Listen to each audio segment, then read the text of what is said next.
नमस्कार, दिल्ली न्यूज में आपका बहुत बहुत स्वागत है। चलिए देखते हैं आज की 15 फटाफट बड़ी खबरों को। संजय सिंह ने कोचिंग सेंटर हादसे को लेकर पीएम मोदी को लिखा पत्र। आम आदमी पार्टी के नेता और राज्यसभा सांसद संजय सिंह ने दिल्ली के ओल्ड राजेंद्र नगर में हुए कोचिंग सेंटर हादसे को लेकर प्रधानमंत्री नरेंद्र मोदी को चिट्ठी लिखी है।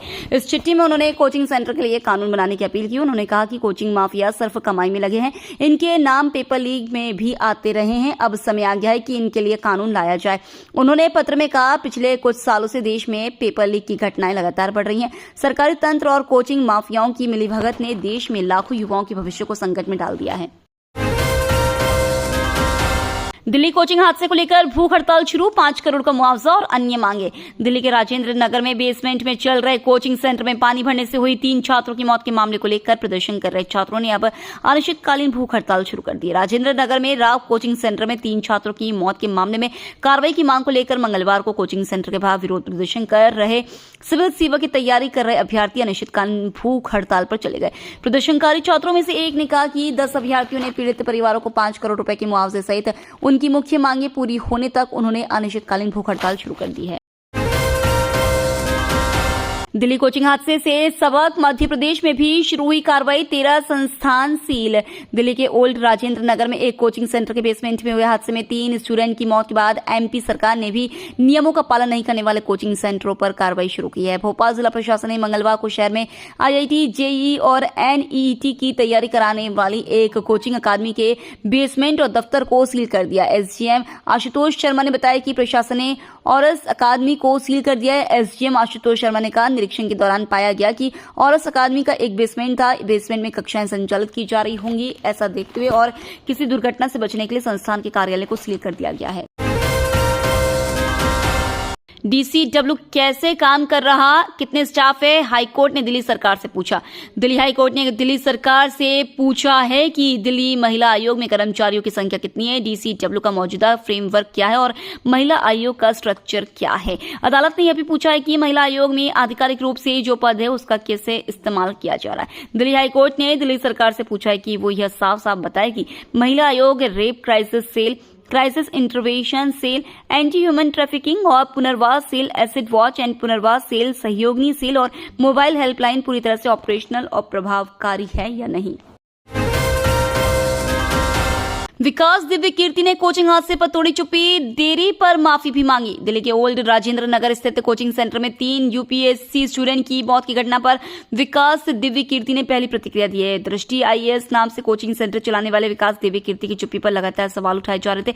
दिव्य कीर्ति ने प्रतिक्रिया में देरी पर माफी मांगी। उन्होंने घटना पर दुख जाहिर करते हुए कहा है कि विद्यार्थियों में जो रोष दिख रहा है वह न्याय संगत है। विकास दिव्य कीर्ति ने यह भी कहा कि कोचिंग संस्थानों को लेकर कानूनों की अस्पष्टता और अंतर विरोध है।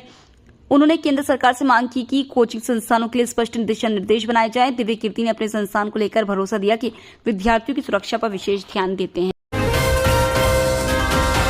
कोर्ट ने एसयूवी चालक की जमानत याचिका पर फैसला रखा, सुरक्षित वीडियो हुआ था वायरल।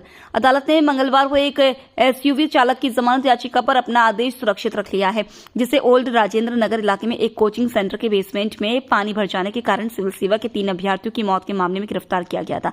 न्यायिक मजिस्ट्रेट विनोद कुमार ने मनोज कथुरिया की जमानत याचिका पर फैसला सुरक्षित रख लिया। कथुरिया पर अपनी फोर्स गोरखा कार को बारिश के पानी से भरी सड़क पर चलाने का आरोप लगाया है, जिससे पानी बढ़ गया और 3 मंजिला इमारत के गेट टूट गए और बेसमेंट में पानी भर गया। स्वाति मालीवाल मामले में विभव कुमार को पेशी के लिए वारंट, 500 पन्नों की चार्जशीट। 30 हजारी कोर्ट ने स्वाति मालीवाल प्रकरण में आरोपी विभव कुमार की न्यायिक हिरासत 24 अगस्त तक बढ़ा दी है। वहीं अदालत ने विभव कुमार के खिलाफ दाखिल आरोप पत्र पर भी संज्ञान लेकर विभव कुमार के खिलाफ 24 अगस्त के लिए प्रोडक्शन वारंट जारी किया है। मेट्रोपॉलिटन मजिस्ट्रेट गौरव गोयल ने अंतिम रिपोर्ट का संज्ञान लिया और मामले को दस्तावेजों की जांच के लिए 24 अगस्त के लिए सूचीबद्ध कर दिया। अदालत ने यह भी निर्देश दिया कि आरोप पत्र की एक प्रति विभव कुमार को दी जाए। दिल्ली पुलिस ने 16 जुलाई को मामले में आरोप पत्र दाखिल किया था। अभियोजन पक्ष ने पहले अदालत को सूचित किया था कि आरोप पत्र लगभग 500 पृष्ठों का है और इसमें लगभग 50 गवाहों के बयान भी हैं। इंडिया ब्लॉक की रैली में बोली सुनीता केजरीवाल, मेरे पति को मारने की रची जा रही साजिश। दिल्ली के मुख्यमंत्री अरविंद केजरीवाल की गिरती सेहत के बीच उनकी रिहाई की मांग को लेकर मंगलवार को इंडिया ब्लॉक के नेता जनता मंच पर जमा हुए विभिन्न नेताओं ने विपक्ष की आवाज को दबाने के लिए भाजपा की अगुवाई वाली केंद्र सरकार पर निशाना साधा। इस मौके पर मुख्यमंत्री अरविंद केजरीवाल की पत्नी सुनीता केजरीवाल ने केंद्र सरकार पर जमकर हमला बोला। उन्होंने कहा कि अभी तक आप समझ तो गए होंगे कि केजरीवाल को राजनीतिक साजिश के तहत जेल में डाला गया और उसकी मारने की साजिश रची जा रही है। पीएम ने सीआईआई सम्मेलन में कहा, आज दुनिया भर के निवेशक भारत आना चाहते हैं। भारत 8% की दर से बढ़ रहा है। वह दिन दूर नहीं जब हम विश्व में तीसरी सबसे बड़ी अर्थव्यवस्था बन जाएंगे। मेरे तीसरे कार्यकाल में भारत तीसरी सबसे बड़ी वैश्विक अर्थव्यवस्था बन जाएगा। हमने वैश्विक महामारी से जूझने के बाद भी भारत को नई ऊंचाइयों पर पहुंचाया है। आज दुनिया भर के निवेशक भारत आने को इच्छुक हैं। यह उद्योग के लिए एक सुनहरा अवसर है और हमें इसे गंवाने नहीं चाहिए। कहा कि एक गरीब देश के तौर पर हमें आजादी मिली, लेकिन हम 2047 में आजादी की 100वीं वर्षगांठ एक विकसित देश के तौर पर मनाएंगे। मनु भाकर ने फिर रचा इतिहास, सरबजोत संघ भारत को दिलाया दूसरा ब्रॉन्ज। मनु भाकर ने सरबजोत सिंह की जोड़ी ने पेरिस ओलंपिक में इतिहास रच दिया। 10 metre air pistol mixed team event में मनु भाकर अंबाला की सरबजोत सिंह के साथ मिलकर भारत को कांस्य पदक दिलाया। मनु भाकर और सरबजोत सिंह ने 10 metre air pistol mixed team event में ओ ये जिन और ली वोनहु की मिक्स्ड कोरियाई जोड़ी को हराकर ब्रॉन्ज मेडल अपने नाम किया। भारतीय जोड़ी ने कोरिया को 16-10 से हराकर देश को इस ओलंपिक में दूसरा पदक दिलाया। इससे पहले मनु ने महिलाओं की 10 मीटर एयर पिस्टल स्पर्धा में कांस्य जीता था। राजधानी दिल्ली में बढ़ रहे इस बीमारी के मरीज, एम्स अस्पताल ने जारी की चेतावनी। एम्स ने राजधानी के लोगों को लेकर एक चेतावनी जारी कर दी है। दिल्ली में हेपेटाइटिस ए के मामले तेजी से बढ़ रहे हैं, जिसको लेकर लोगों को सावधान रहने के लिए कहा गया है। डॉक्टरों ने लोगों को दूषित भोजन और पानी को लेकर चेतावनी दी है। एम्स के गैस्ट्रोएंटरोलॉजी विभाग के प्रोफेसर डॉक्टर शालीमार ने एक प्रेस कॉन्फ्रेंस कर इसकी जानकारी दी। उन्होंने कहा कि अस्पताल में हेपेटाइटिस ए के मामलों में बढ़ोतरी हो रही है, जिसमें सबसे ज्यादा मरीज बच्चे और 18-25 साल की आयु के हैं। मुख्य सचिव ने सौंपी आतिशी को रिपोर्ट, बताया उस दिन क्यों हुई इतनी बड़ी घटना। दिल्ली के मुख्य सचिव ने मंगलवार को ओल्ड राजेंद्र नगर हादसे में मंत्री आतिशी को जांच रिपोर्ट सौंप दी है। रिपोर्ट में बताया गया है कि इस कोचिंग संस्थान ने ड्रेनेज सिस्टम को पूरी तरह से बंद कर दिया है और इस तरह की घटनाओं से निपटने के लिए अतिरिक्त सुरक्षा उपाय भी नहीं किए हैं। संस्थान की पार्किंग का रास्ता सीधे सड़क से जुड़ा हुआ है और भारी बारिश की स्थिति में पानी स्टॉर्म वाटर ड्रेन में जाने की बजाय सीधे इस पार्किंग क्षेत्र में प्रवेश करता है। केरल में 2 दिन के लिए राजकीय शोक का ऐलान, सभी सरकारी कार्यक्रम रद्द।